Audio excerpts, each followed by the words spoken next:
जय हिंद दोस्तों, स्वागत है आप सभी के आपके अपने परिवार में, मेरे भाई आदित्य रंजन कंसेप्ट्स में। तो अभी हम लोग रेलवे एएलपी 2024 के लिए सैंपल पेपर तीसरा रिलीज करने वाले हैं आप लोगों के लिए, जिसके अंदर में बहुत ही बढ़िया तरीके से पूरे एक्सपेक्टेड क्वेश्चंस मैंने कराए हैं।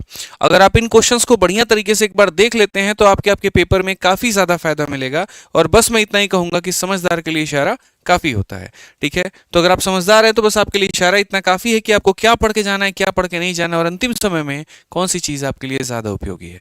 तो अपनी जो पढ़ाई आप लोग कर रहेंगे वो तो करते रहिए, उसमें कोई दिक्कत की बात नहीं है। साथ में रिवीजन जो है यहाँ पर एक बार इस सैंपल पेपर से जरूर कर लीजिए। तो आइए चलिए मेरे भाई यहाँ पर शुरुआत करते हैं। पिछले 2 सैंपल पेपर को बहुत ही प्यार दिया आप लोगों ने, और जो बच्चे वीडियो नहीं देखे हैं डिस्क्रिप्शन में उनका लिंक भी है प्लेलिस्ट का, आप वहां से देख सकते हैं। और ठीक है, साथ में मेरे भाई यहाँ पर जो है फ्री पीडीएफ अगर आपको डाउनलोड करना है तो आप मेरे भाई यहाँ से जाकर के फ्री पीडीएफ टेलीग्राम से हमारे डाउनलोड कर सकते हैं, ठीक है। आइए चलिए सबसे पहले शुरुआत की करते हैं मेरे भाई पहले सवाल के। यहाँ पे क्वेश्चन नंबर 1 में यहाँ पर ये कहा गया कि यदि 72, ठीक है, बाइंडर हो गए मेरे भाई जिंद साज, जो किताबों को यहाँ पर क्या करते हैं, बाइंड करते हैं, तो 72 जिल्द साज, ठीक है, जिल्द साज यहाँ पे 720 पुस्तकों की जिल्द साज मतलब जो भी है बाइंडिंग में 22 दिनों में कर सकते हैं। तो 12 दिनों में 660 पुस्तकों की बाइंडिंग करने के लिए कितने लोगों की आवश्यकता होगी। यानी इतने बाइंडर हैं, यहाँ पर इतनी किताबें बाइंड करनी है और कितने दिन लगेंगे, तो 22 दिन। तो यहाँ पर हमेशा मेन को ऊपर रखा जाता है, दिनों को हमेशा ऊपर रखा जाता है, और जितना हमारा काम है वो हमेशा नीचे रहता है। दूसरे केस में अगर हम बात करें तो मेन हमेशा ऊपर रहेगा, दिन हमेशा ऊपर रहेगा, किताबें हमारी कहाँ रहेंगी, तो नीचे रहेंगी। इसको बढ़िया तरीके से अगर आप बनाएंगे तो 72 से 72 खत्म, 0 से 0 खत्म, ठीक है। उसके बाद में अगर आप देखेंगे मेरे भाई तो 12 का आपका जो 6 है उसको 2 बार में लपेटेगा, 6 इसको 11 बार में, और 2 से आपका 11 बार में, 11 इंटू 11 121 हो जाएगा। ये हमारा बिल्कुल सही उत्तर होगा, option number B for Baahubali, ठीक है। तो टाइम एनवर का ये सवाल था यहाँ पर, जिसमें एमडीएच कंसेप्ट लगा करके इस सवाल को आप तोड़ सकते थे। आइए चलिए अगला क्वेश्चन यहाँ पर देखिए क्या कहा गया। तो क्वेश्चन नंबर 2 में बोला गया मेरे भाई कि 2 ट्रेन एक ही समय में बेंगलोर और चेन्नई से शुरुआत होती है और 80 और 95 की गति से एक दूसरे की तरफ में बढ़ती है। जब वे मिलते हैं तो पता चलता है कि एक ट्रेन दूसरी से इतनी ज्यादा चल चुकी है, तो उनके बीच की दूरी हमारी क्या है, ठीक है। मेरे भाई यहाँ पर सिंपल सी बात है कि ये 2 ट्रेनें हैं, 2 अलग अलग स्थानों से चली है, एक यहाँ से चली होगी और एक यहाँ से चली होगी, ठीक है। एक की स्पीड मेरे भाई कितनी है, तो 95 है, और दूसरी की यहाँ पर स्पीड हमारी कितनी है, तो 80 किलोमीटर प्रति घंटा है, ठीक है ना। समझ रहे हैं मेरी बात को लेकर के यहाँ पे, ठीक है। अब जब ये मिले हैं तो पता चला है कि एक वाला दूसरे से कितना ज्यादा चल चुका है, तो यहाँ पर 180 चल चुका है। तो मैं हमेशा ये बात बोलता हूँ कि सेम टाइम पर शुरुआत था, सेम टाइम पर मीटिंग थी, यानी टाइम हमारा सेम था। टाइम हमारा सेम होता है तो जो रेशियो स्पीड का होता है वही रेशियो डिस्टेंस का होता है। तो अगर हम बात करें स्पीड के रेशियो को लेकर के, तो स्पीड का रेशियो हमारा 19 का है और स्पीड का रेशियो मेरे भाई 16 का है, ठीक है। यानी पहला वाला व्यक्ति मेरे भाई जो है, बात करते हैं स्पीड का रेशियो 19 और 16 का है, तो जो स्पीड का रेशियो हो जाएगा वही डिस्टेंस का भी रेशियो हो जाएगा, यानी ये हमारा 19 हो जाएगा और ये हमारा मेरे भाई 16 हो जाएगा। ये जो गैप है हमारा कितने का है, 3 का है, यानी ये इससे कितना भागा है ज्यादा, तो ये इससे 3 यूनिट ज्यादा भागा है। इसी 3 यूनिट का मान मेरे भाई क्वेश्चन में कितना दे रखा है, तो 180 दे रखा है, तो 1 यूनिट का मान हमारा कितना हो जाएगा, 60। और अगर 1 यूनिट का मान 60 हो जाएगा ना, तो ये पूरा दूरी देखो आप, यहाँ पूरी दूरी कितनी है, 19 16 मेरे भाई यहाँ पर 35 यूनिट है, 35 का मेरे भाई यहाँ पर 60 गुना 6 25 30 क्षेत्र 18 3 2100 किलोमीटर। करेक्ट आंसर होगा कौन सा ऑप्शन होगा, तो डी फॉर देवसेना। तो जब भी ऐसा होता है तो हम साफ अक्षरों में कह सकते हैं सर ये हमारे दूरी का अनुपात था, ये 19 भागा था, 16 भागा था, इससे 3 ज्यादा भागा था, 3 का मान 180, 1 का मान 60, तो पूरी दूरी हमारी 2100 हो जाएगी। आइए चलिए यहाँ पर अगला सवाल देखिए, अगला क्वेश्चन नंबर यहाँ पर 3 क्या कहा गया है, जरा पढ़िए। क्वेश्चन नंबर 3 में साफ अक्षरों में कहा है कि ए और बी के गति या ए की गति बी के गति से 30% अधिक है। यदि ए और बी 170 मीटर की दौड़ दौड़ते हैं तो ए को बी का कितना शुरुआत देना पड़ेगा ताकि मेरे भाई दौड़ एक ही समय पर एक ही जगह पर मेरे भाई खत्म हो यहाँ पे, ठीक है। अब सबसे बड़ी बात, ए की जो स्पीड है वो ज्यादा है, तो अगर ए ज्यादा है और बी यहां पर है तो ए तो बहुत तेजी से भाग जाएगा मेरे भाई और बी बेचारा पीछे रह जाएगा।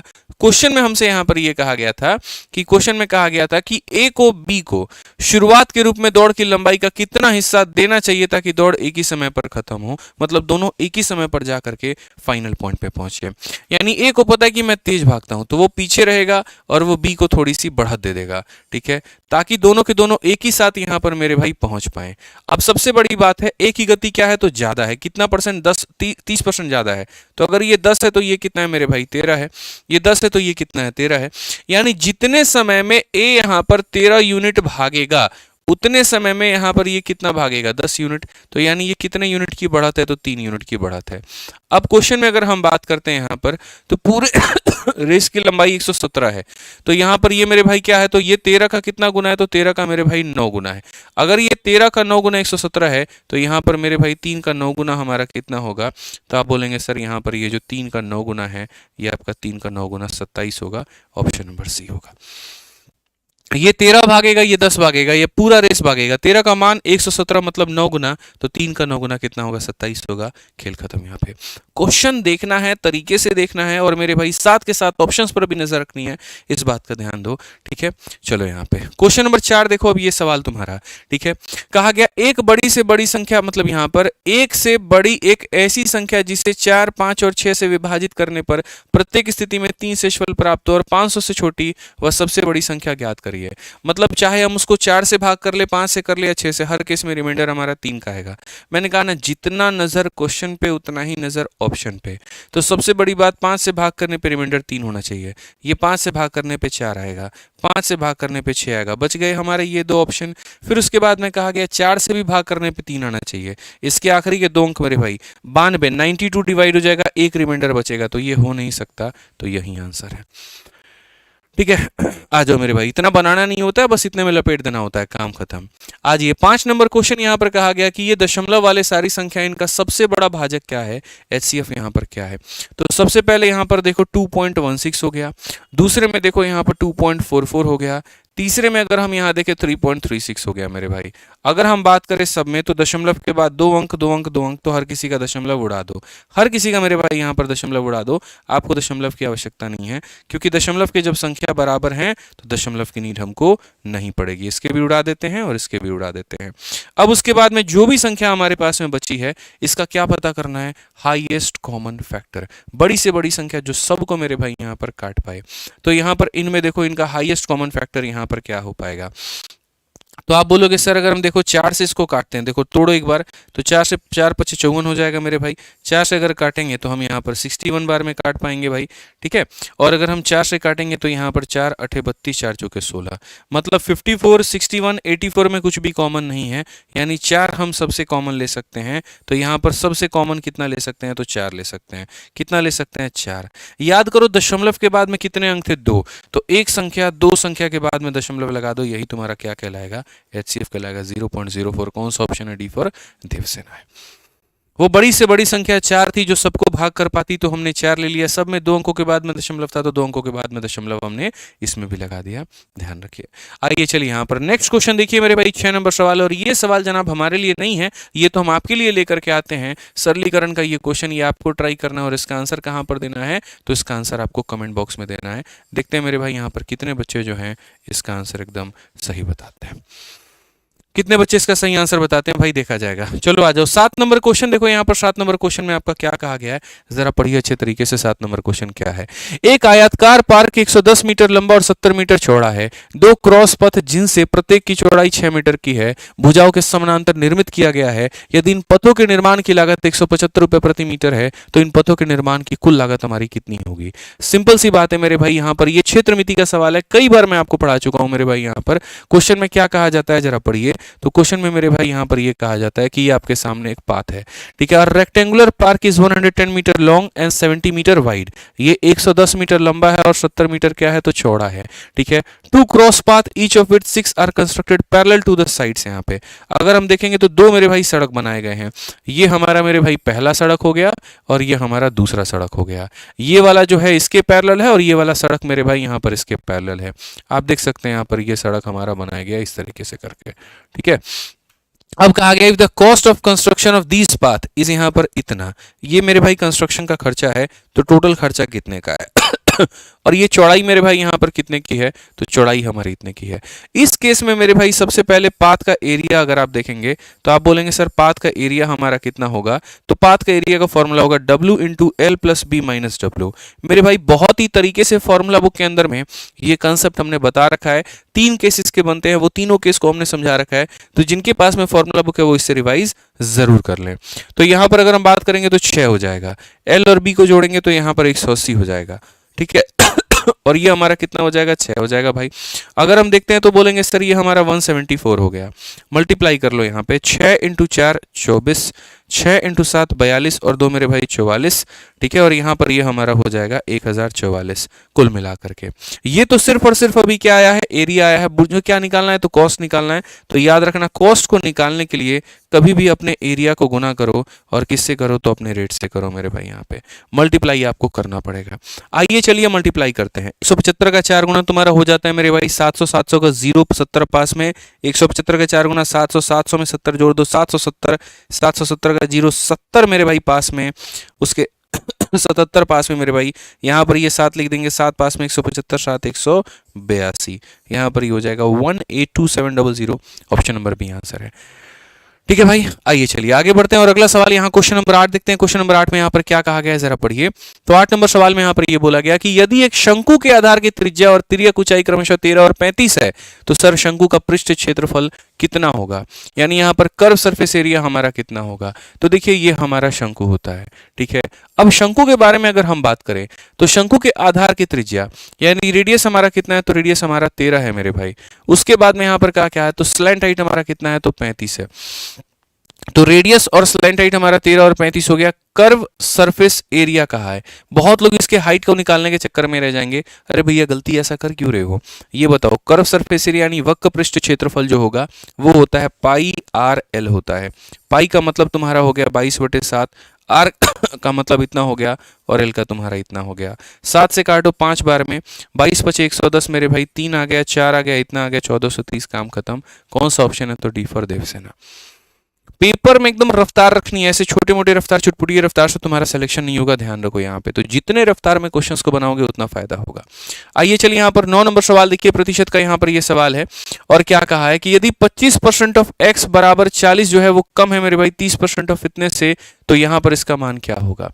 यानी आसान भाषा में बात करें तो x का मेरे भाई 25%, इसके 30% से 40 कम है। फिर से कह रहा हूं x का 25%, तो x का 25% कितना होता है, तो ये x का 25% होगा। और ये मेरे भाई क्या होगा, किसके बराबर होगा, तो कहा गया मेरे भाई x + 60 के, x + 60 के 30% से, x + 60 के 30% से मेरे भाई यहाँ पर 40 कम है, तो यहाँ पर -40 करेंगे। यानी इस संख्या का 25% इस संख्या के 30% से क्या है, तो 40 हमारा कम है। क्या है मेरे भाई, यहाँ पर 40 हमारा कम है। समझ रहे हैं मेरी बात को लेके, ठीक है। अब यहां पर अगर हम बात करते हैं तो हम यहां पर क्या कहेंगे, जरा समझिए।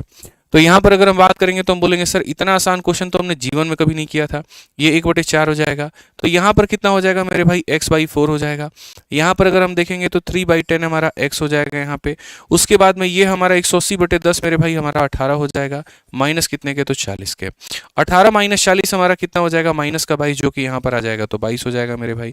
उसके बाद में 3/10x से हमें घटाना पड़ेगा मेरे भाई कितना, x/4 को।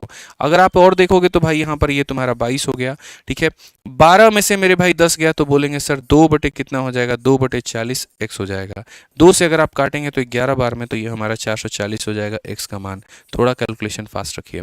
और अगर यहाँ पर इसकी वैल्यू हो जाएगी तो क्वेश्चन में क्या कहा गया, तो x - 40 यानी यहाँ पर 440 - 40 मतलब यहाँ पर 400। और कहा गया 400 का 35% मतलब ये 400 का 35%, ठीक है। 120 से कितना परसेंट अधिक होगा देख लेंगे। तो यहां पर 400 का 35% जो कि मेरे भाई यहां पर होता है कितना, 140, ठीक है। 400 का 35% कितना, 140। तो मेरे भाई बोला गया ये जो 140 है ये 120 से कितना अधिक है, ये बताना जरा यहाँ पे। ये 120 से कितना अधिक है, बोला गया ना 120 से कितना अधिक है। तो आप यहाँ बोलोगे सर देखिए ये कितना अधिक है, तो बोलेंगे सर 20 अधिक है। कितने के ऊपर में, 120 के ऊपर में। 20/120 इंटू क्या करेंगे, 100 करेंगे। सीधा सीधा सर 1/6, और 1/6 कितना होता है, 16 से ही 2/3 होता है। तो शुरू में जो कहा गया था मेरे भाई, वहां से पहले हमने x का मान निकाला, फिर कहा गया था इस संख्या का यहाँ पर इतना परसेंट यानी ये वाली संख्या इससे कितना ज्यादा है, तो 20 ज्यादा 120 पे 1/6, खेल खत्म।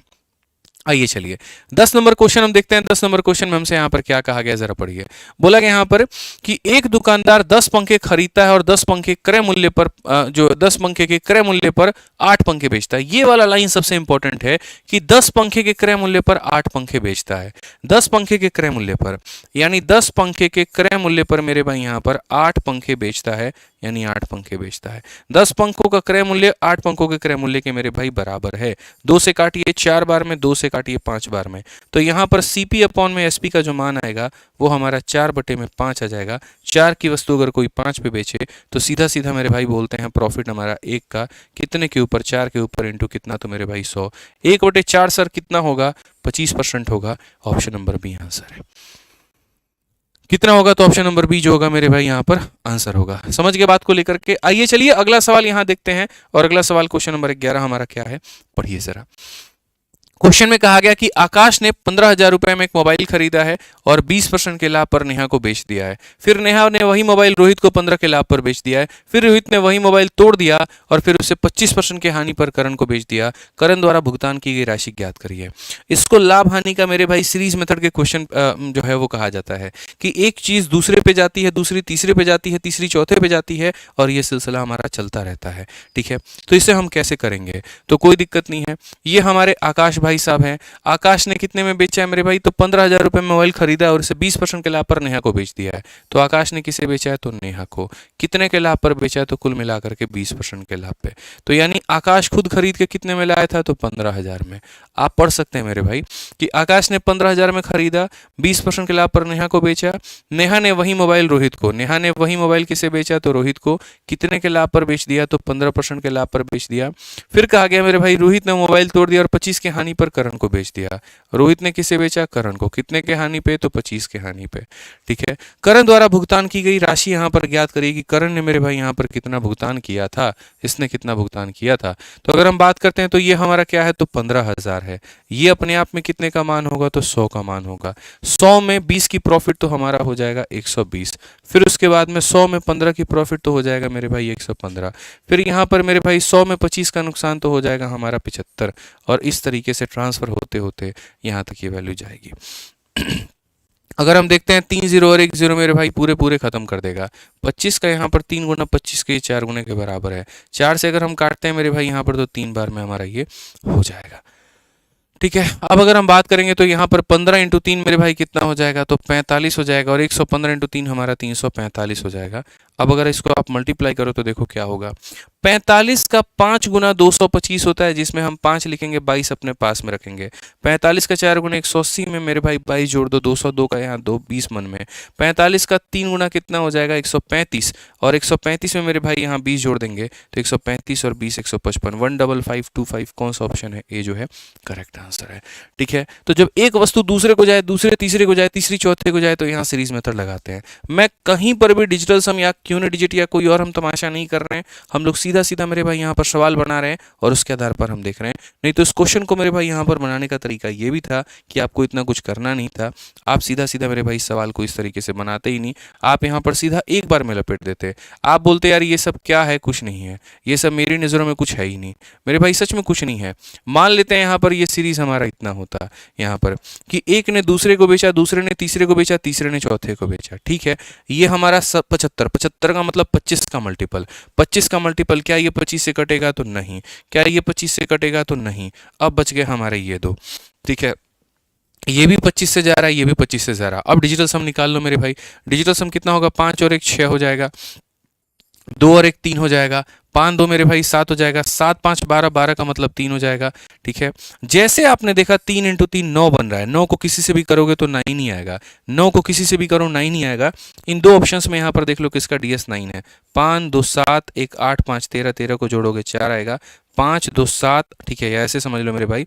5 10 15, 15 2 17, 17 1 18, 18 को जोड़ोगे तो 9 आएगा। ये आंसर है।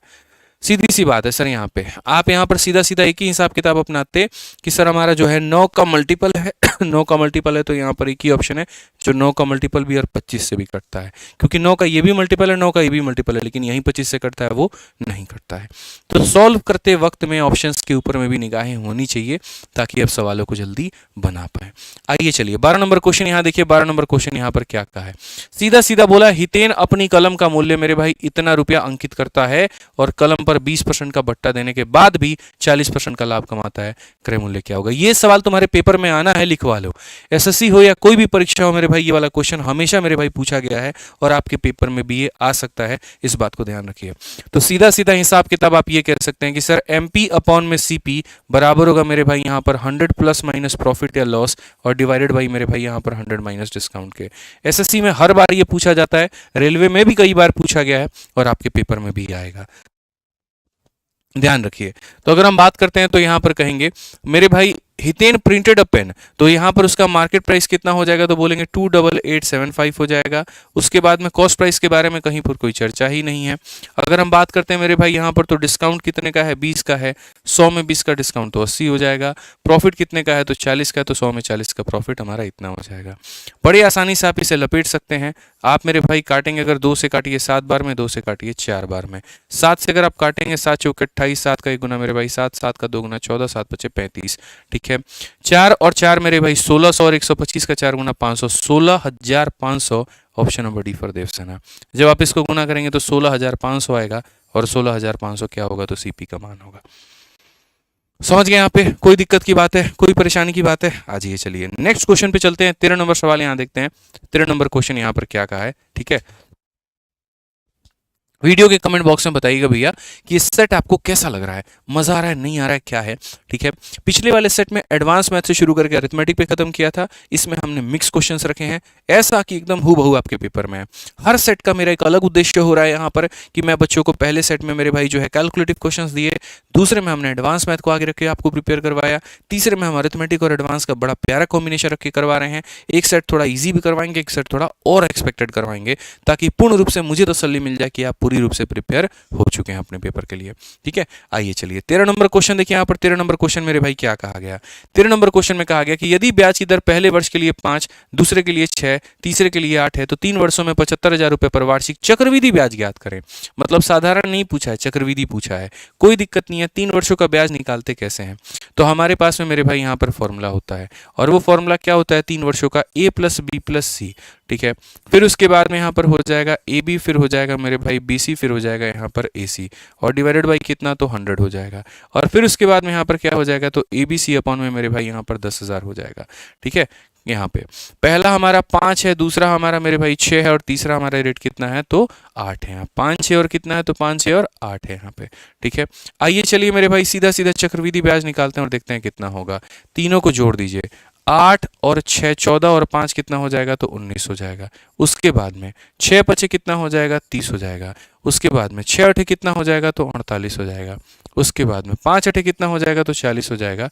और डिवाइडेड बाई कितना हो जाएगा? तो डिवाइडेड बाई यहाँ पर 100 हो जाएगा। अगर हम बात करते हैं सबको मल्टीप्लाई करो, 6 पचे 30 अठे मेरे भाई कितना हो जाएगा? 240 हो जाएगा। और उसके नीचे कितना रहेगा? तो यहाँ पर 10,000 रहेगा। अगर हम देखें तो हम बोलेंगे सर ये हमारा 19 हो गया। आप यहाँ देखो 4 4 8 8 3 11, 11 मतलब 118, 118 को 100 से भाग करोगे 1 पॉइंट मेरे भाई यहाँ पर, ठीक है। 1 पॉइंट हमारा 18 हो जाएगा भाई। उसके बाद में अगर हम देखेंगे 24 को 1000 से भाग करेंगे तो यहाँ पर 0.024 हो जाएगा मेरे भाई, ठीक है। अब आप इसको जोड़ लीजिए तो लगभग आप बोलेंगे 19 और मेरे भाई यहाँ पर ये भी हो गया 20, ठीक है। 180 में यहाँ पर जो है अगर आप देखेंगे 180 में हमको जो है 24 जोड़ना है, तो ये हमारा 204 हो जाएगा कुल मिला के। तो 20.204 हमारा इतने परसेंट का मेरे भाई जो है चक्रवृद्धि ब्याज मिलेगा। इतना परसेंट मिलेगा तो किस पर मिलेगा? 75,000 पे। तो आप यहाँ पर देखिए तो सीधा सीधा बोलेंगे सर देखिए ये 75,000 है और ये 75,000 पैसा है, मतलब अपने आप में 100 का मान है, और मुझे इतने परसेंट का ब्याज निकालना है, तो 20.2004 का तो मान हम निकाल ही पाएंगे। दशमलव हटा लीजिए तो मेरे भाई यहाँ पर 1000 आ चुके हैं, जो कि खत्म कर चुका है। और मल्टीप्लाई करना है आपको तो आप कर लीजिए यहाँ पर 75 का 4 गुना, वही बात है मेरे भाई यहाँ पर 300 होता है। 300 का 0 रखिए 30 पास में, 30 का फिर से 0 रखिए 3 पास में। 75 का 2 गुना मेरे भाई 150, 150 में 3 जोड़ दीजिए 153, 15 पास में। 15 का 5 मेरे भाई 1 पास में। 75 का 2 गुना 150 और यहाँ पर 1, और बट्टे में 2 0 खत्म कर दीजिए 15153। यहाँ पर ऑप्शन नंबर बी जो है करेक्ट आंसर आएगा। बोलोगे सर 2 0 आपने क्यों काटे? क्योंकि 100 बचा हुआ था। याद करो यहाँ पे ऐसे मान के चलो कि इतना बटे 100 आया था, 100 के 2 0 से इसके 2 0 काट दिए थे। ठीक है, तो इस तरीके से मेरे भाई आप इस क्वेश्चन को बना सकते थे। थोड़ा कैलकुलेटिव क्वेश्चन था, लेकिन हाँ, अगर आपकी कैलकुलेशन तेज है तो मेरे भाई आपसे ये नहीं छूटेगा, आप इसको रन देंगे। आइए अगले सवाल पे, क्वेश्चन नंबर 14 देखिए यहाँ पर क्या कहा गया। बोला गया एक बैग है और एक बैग में 441 रुपए की धनराशि 50 पैसे, 25 पैसे और 20 पैसे के सिक्के के रूप में है, जो 4, 3 और 2 के अनुपात में है। तो इस सिक्कों की संख्या कितनी होगी? तो सबसे पहले मेरे भाई यहाँ पर 50 पैसे के सिक्के हैं, फिर उसमें यहाँ पर 25 पैसे के सिक्के हैं, फिर उसके बाद यहाँ पर 20 पैसे के सिक्के हैं, और ये हमारा डिनोमिनेशन है। इनके संख्या के अनुपात की बात करें तो इनकी संख्या के अनुपात हो जाएगी 4, 3 और मेरे भाई 2। आसान भाषा में बोले 50 पैसे के 4 सिक्के 2 रुपए के बराबर, 25 पैसे के 3 सिक्के मेरे भाई यहाँ पर कहीं ना कहीं 75 पैसे के बराबर, यानी 75 पैसे को हमें रुपए में बदलना है 0.75। 20 पैसे के 2 सिक्के मेरे भाई यहाँ पर कहीं ना कहीं यहाँ पर 40 के बराबर, क्योंकि हमें पैसा में ला करके 100 से भाग करके रुपया में बदल देना है। ठीक है, तो 50 पैसे के 4 यानी 200, 200 को 100 से भाग करो 2 आएगा, 25 × 3 75, 75 को 100 से भाग करो इतना आएगा, 20 × 2 40, 40 को भाग करो इतना आएगा। इतना रुपया है भैया हमारा। ठीक है, अगर हम जोड़ेंगे 0 + 5 हमारा इतना हो गया, 4 और 7 मेरे भाई 11 हो गया, 1 चला गया तो यहाँ पर इतना 3.15, यानी मेरे पर्स में इतने रुपए होने चाहिए थे। इसी का मेरे भाई देखोगे तो यहाँ पर ये कितना बोला गया, नहीं 441 है, यानी इतने ही यूनिट का मान 441 है। तो असल में ये जो 441 है बाबू हमारे, ये हमारा 3.15 का मान है। और क्वेश्चन में क्या कहा है, 25 पैसे के सिक्कों की संख्या, यानी हमसे 3 का मान कहा है। तो हमें कितने का मान बताना है, 3 का। यहाँ से दशमलव अगर हटा देंगे तो हमारे पास में 100 चला आएगा, 3 से अगर हम काटेंगे तो 105 चला जाएगा, 5 से काटेंगे तो 20 बार में, और 5 से काटेंगे तो 21 बार में। ये हमारा 21 का स्क्वायर है तो 21 बार में चला जाएगा। 21 का मेरे भाई यहाँ पर 2 × 420 हो जाएगा, जो कि option number D for Devasena है। ठीक है, तो सिक्कों का एक ही नियम होता है सर, यहाँ पर सिक्कों के मूल्य को सिक्कों की संख्या से गुना करिए, पैसे आपके आ जाएंगे। इसी पैसे का मान दिया गया था, यानी जो था वो मेरे भाई इसकी वैल्यू थी, और हमें यहाँ पर 3 का मान पता करना था। ये हमारा आंसर है। ठीक है, आइए चलिए अगला सवाल यहाँ देखिए। अगला सवाल क्वेश्चन नंबर 15 औसत का सवाल है। क्या कहा गया जरा इस सवाल में पढ़िए। तो बोला गया 3 संख्या एक्स वाई जेड का औसत हमारा कितना है, तो 54 है। ठीक है, तो हमारे पास में मेरे भाई यहाँ पर एक्स वाई जेड का मान कितना है, या एक्स वाई जेड का औसत कितना है, तो 54 है।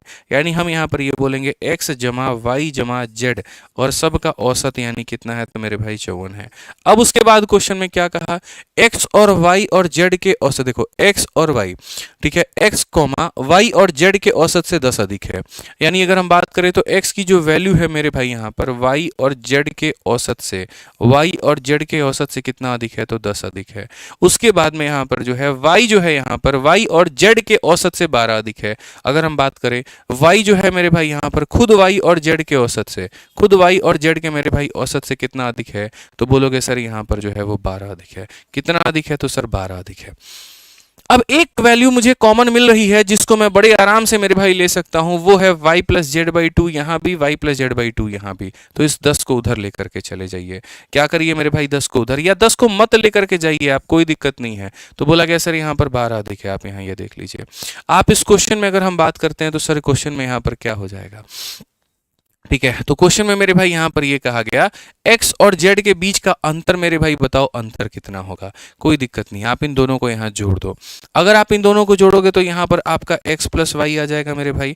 ठीक है, उसके बाद में इस संख्या का आधा और इसी संख्या का आधा इसको क्या बना देगा, तो पूरा बना देगा, मतलब y + z बना देगा।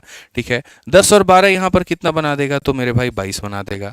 अगर आप देखोगे तो बोलोगे गुरुजी y से y खत्म हो गया, z को यहाँ लेकर के चले आओ, और x - z का अंतर कितने का है, 22 का है। क्वेश्चन में यही पूछा था x और z का अंतर कितने का है, 22 का है। इस डेटा की तो हमें आवश्यकता भी नहीं पड़ी, ये बस यहाँ शक्ल देखने के लिए आया था, इसका कहीं पर कोई भी इस्तेमाल नहीं हुआ। समझ गए बात को लेकर के। तो बड़े आराम से दोनों इक्वेशन को जोड़ा तो ये आ गया, इनको जोड़ा तो ये आ गया, इनको जोड़ा तो 22 आ गया, और हमने यहाँ पर क्या कर दिया, तो मेरे भाई अपनी वैल्यू निकाल दी। आइए चलिए 16 नंबर सवाल देखिए मेरे भाई। पेपर में इतना तेज दिमाग चलाना पड़ेगा नहीं तो बहुत नुकसान हो जाएगा, ध्यान रखो यहाँ पे। 16 नंबर क्वेश्चन की बात करो। 16 नंबर क्वेश्चन में क्या कहा है जरा पढ़ो। 10 व्यक्तियों में से 9 व्यक्तियों ने प्रत्येक ने अपने नाश्ते पर 15 रुपए खर्च किए थे, मतलब कुल मिलाकर के 10 लोग हैं। 9 लोग यहाँ पर है, 1 लोग यहाँ पर है। तो मेरे भाई इन 10 लोगों में से 9 लोगों ने प्रत्येक अपने नाश्ते पर 15 रुपया खर्च किया था। 10वें व्यक्ति ने यहाँ पर, ये जो मेरे भाई 10वां व्यक्ति है मेरा यहाँ पर, जो अकेला अपने आप में सिर्फ एक व्यक्ति के बराबर है, तो 10वें रेलवे व्यक्ति ने उन सभी के औसत से, सभी का औसत मतलब x, सभी के औसत से मेरे भाई 9 रुपए यहां पर क्या किए थे, उसने अधिक खर्च किए थे। तो बताओ उन सभी के द्वारा मेरे भाई खर्च की गई कुल राशि कितनी है, सब लोग मिलकर के कितना खर्च किए थे। तो यहां पर मेरे भाई क्या है, तो ये डेटा है और ये क्या है, एवरेज है। 9 लोग 15 रुपया खर्च करते हैं, एक अकेला आदमी मेरे भाई इन सभी के औसत से 9 रुपया ज्यादा खर्च करता है, x का मान कितना होगा। इसमें एलिगेशन लगा सकते हो, डेविएशन लगा सकते हो, बेसिक से बना सकते हो, जो मर्जी चाहे कर लो। तो मैं मेरे भाई बेसिक से बताऊंगा, ठीक है। 9 लोगों पर जो खर्चा है वो हमारा कितना है, तो बात करेंगे सर 9 इंटू 15, तो ये मेरे भाई 9 लोगों का मेरे भाई खर्चा हो जाएगा। उसके बाद में इस एक अकेले आदमी का खर्चा कितना होगा, तो बोलेंगे सर 1 इंटू एक्स प्लस 9, ठीक है। और यहाँ पर मेरे भाई डिवाइड कर देंगे 10 लोगों से, तो ये 10 लोगों का औसत आ जाएगा, यानी इतना आ जाएगा। अगर हम करेंगे बात तो सर ये 135 हो जाएगा और यहाँ पर मेरे भाई हो जाएगा x प्लस 9 जो कि हमारा बराबर होगा मेरे भाई 10x के। अगर हम देखेंगे तो 135 और 9 144 हो जाएगा, 144 जो है मेरे भाई यहाँ पर 9x का मान होगा, x का मान मेरे भाई कितना हो जाएगा 16। और x का मान अगर सर हमारा 16 हो जाएगा ना, तो हम इस क्वेश्चन को बड़ी आसानी से बना पाएंगे। हम मेरे भाई बोल पाएंगे कुल खर्चा कितना है। तो अगर हम बात करें तो टोटल हमारे पास में लोग कितने थे, टोटल हमारे पास में 10 लोग थे। टोटल कितने लोग थे, 10 लोग थे। हर किसी पर कितने का खर्चा आया, 16 का, यानी टोटल खर्चा हमारा 160 का है। Option number D for Devasena, option number D पर देवसेना। बड़े आसानी से आप इसे बना पाएंगे, कहीं पर कोई दिक्कत की बात आपको नहीं आएगी, ये मेरा वादा है। आइए चलिए हम बात करते हैं 17 नंबर सवाल पे। मेरे भाई क्या कहा गया क्वेश्चन में, जरा पढ़िए। तो कहा गया यदि एक दुकानदार 80 रुपए प्रति किलोग्राम वाले 95 रुपए प्रति किलोग्राम के मूल्य के 2 प्रकार की दालों को 2 और 3 में मिलाता है, तो यहाँ पर लागत क्या होगा। अरे सर ये सब सवाल जब भी दो चीजों को मिलाते हैं तो क्या लगाते हैं, एलिगेशन। तो लगाइए ना यहाँ पे 80 रुपए वाले की मिक्सिंग करने वाले हैं 95 वाले के साथ में, और किस अनुपात में मिक्सिंग करेंगे, तो 2 और 3 के अनुपात में मिक्सिंग करेंगे, तो क्या बनेगा, x बनेगा। बड़े आसानी से आप इसे बना सकते हैं। एलिगेशन के भी बनाने के 2 नियम हैं। आप इनका डिफरेंस लीजिए, कितने का है, 15 का है। वो 15 कितने टुकड़ों का मान है, 5, 5 टुकड़ों का मान 15 है। 5 का मान 15 है, 1 का मान 3 होगा, 1 का मान 3 होगा तो 2 का मान 6 होगा, 3 का मान 9 होगा। 95 में से 6 घटा लो 89 आ जाएगा, या 80 में 9 जोड़ लो 89 आ जाएगा। इट मीन्स यहाँ पर x की वैल्यू कितनी होगी, तो 89 होगी। कौन सा ऑप्शन है, सी होगा।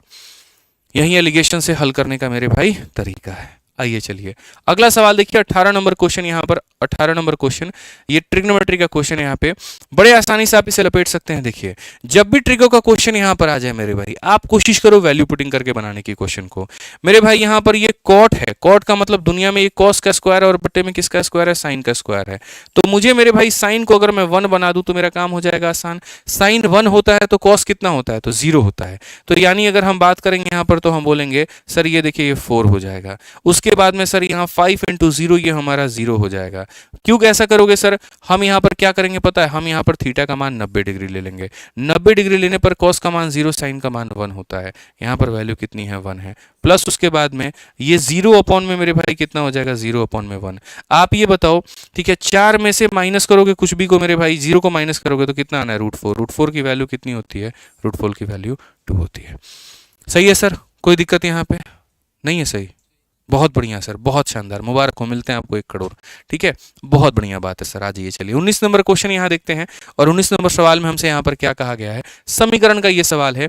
एक क्वेश्चन हमने सोचा आपको समीकरण का भी दे दें। सवाल में हमसे यहाँ पर क्या कहा गया कि समीकरण हमारा यहाँ पर ये है और इसके मूलों को यहाँ पर जो है इन्वर्स करना है मेरे भाई, तो उसका निम्न यहाँ पर कौन सा होगा, यानी which one of the following is equation having the inverse root of the equation.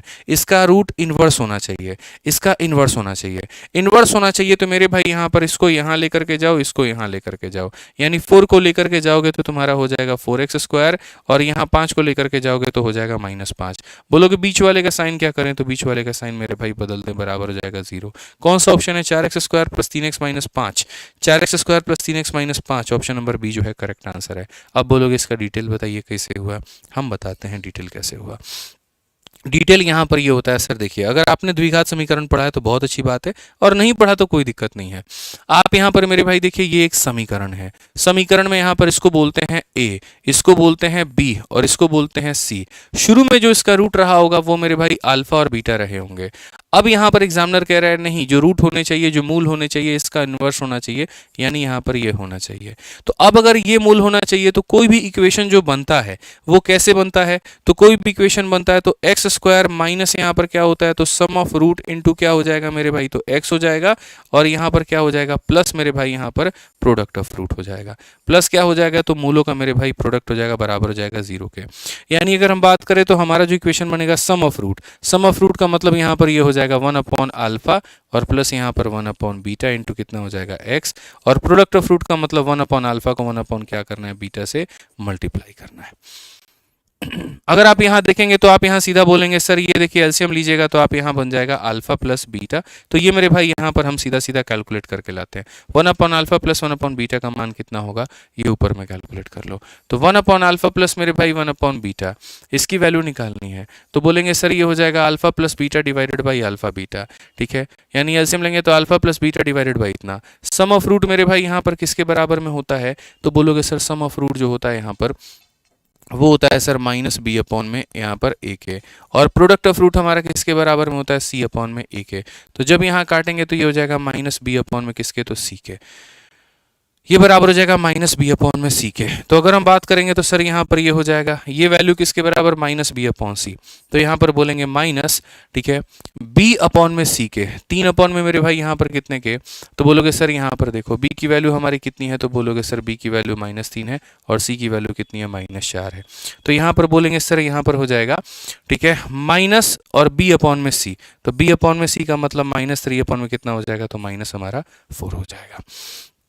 समझ रहे हैं, ये हो जाएगा मेरे भाई यहाँ पर x के, ठीक है, कोई दिक्कत की बात नहीं है, कोई परेशानी की बात नहीं है, प्लस यहाँ पर अब उसके बाद में क्या होगा, तो अल्फा बीटा देखो भाई अल्फा बीटा का जो मान होता है ना वो मेरे भाई होता है सी अपॉन में ए, तुम इसका उल्टा कर दिए हो तो सी अपॉन ए का भी उल्टा ए अपॉन में सी हो जाएगा। ए का वहां पर मान 5 है और सी का जो मान है मेरे भाई वहां पर वो मेरे भाई -4 है, बराबर हो जाएगा 0 के। अब अगर हम देखते हैं तो हम यहाँ बोलेंगे सर एक्स स्क्वायर हो गया, ये तो ऐसे ही खत्म हो गया, माइनस माइनस मेरे भाई प्लस हो गया, 3/4x हो गया हमारा, और यहाँ पर कितना हो गया, तो यहाँ बोलेंगे सर -5/4 हो गया। अगर लास्ट में हम देखें तो सब में 4 से मल्टीप्लाई कर दो, 4x स्क्वायर प्लस यहाँ पर 3x माइनस का हमारा 5 बराबर 0 के, और ऑप्शन नंबर कौन सा है, तो बी हमारा बिल्कुल सही उत्तर है। ठीक है, तो इन्वर्स करने का हम शुरू में ही तरीका बता दिए थे मेरे भाई यहाँ पर कि ये 4 को यहाँ लेकर के जाओ और उसके बाद में 5 को तुम यहाँ लेकर के आओ और बीच वाले का साइन बदल दो, गेम खत्म। समझ गए यहाँ पे, कोई दिक्कत की बात है? देखो मैं समझा देता हूँ इन्वर्स करने का तरीका क्या होता है।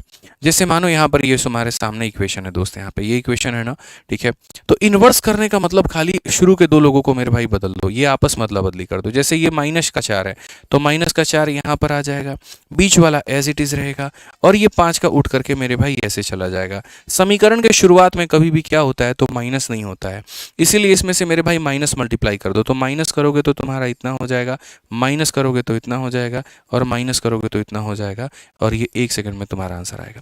तो भविष्य में जब भी यहां पर बोले ना कि इनवर्स के मतलब एक तरीके से उनके मूलों को उल्टा कर दीजिए, तो मूलों को उल्टा कर दीजिए तो ए और सी को मेरे भाई आप आपस में बदल दीजिए और उसके बाद में अपना आंसर ला लीजिए। तो आपको इतना कुछ करने की आवश्यकता नहीं पड़ेगी। समझ गए मेरी बातों को लेकर के?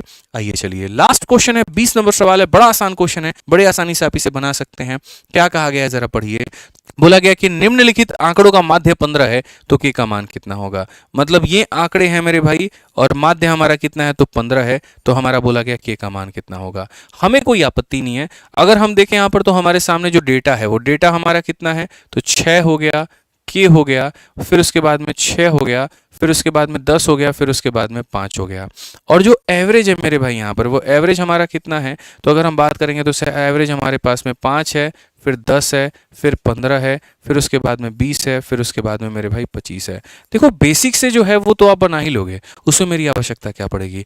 मेरे से सीखने का मजा तब है जब आप कुछ नया सीख पाओ, तो मैं आपको स्मार्ट अप्रोच सिखाऊंगा मेरे भाई। यहाँ पर ये सभी आंकड़ों का जो मेरे भाई माध्य है वो हमारा कितना है, तो 15 है। तो 15 से ये कितना कम है, तो बोलोगे सर 15 से ये 10 कम है। 10 × 6 कितना हो जाएगा, 60 की कमी मेरे भाई। हम सीधा सीधा डेविएशन निकालेंगे। ठीक है, यहाँ पर हम बता नहीं सकते हैं कितने लोगों पर है तो कोई दिक्कत नहीं है। 15 से कितना कम है 5, तो 15 से 5 की कमी है, एक संख्या पर 5 की कमी तो के संख्या पर हो जाएगा मेरे भाई माइनस का 5 के।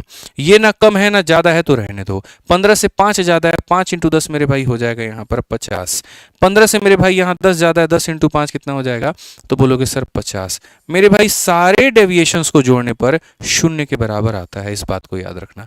क्योंकि औसत हमारा क्या कहता है, तो हम एकदम बैलेंस रहेंगे, ना हम इधर लुढ़केंगे ना हम इधर उठेंगे, एकदम बैलेंस रहेंगे। तो ये कमी था 10 का 10 इंटू 6 इतना, कमी था 5 का 5 इंटू के इतना, बराबर था तो कोई कमी नहीं, 5 ज्यादा तो 50, 10 ज्यादा तो 50।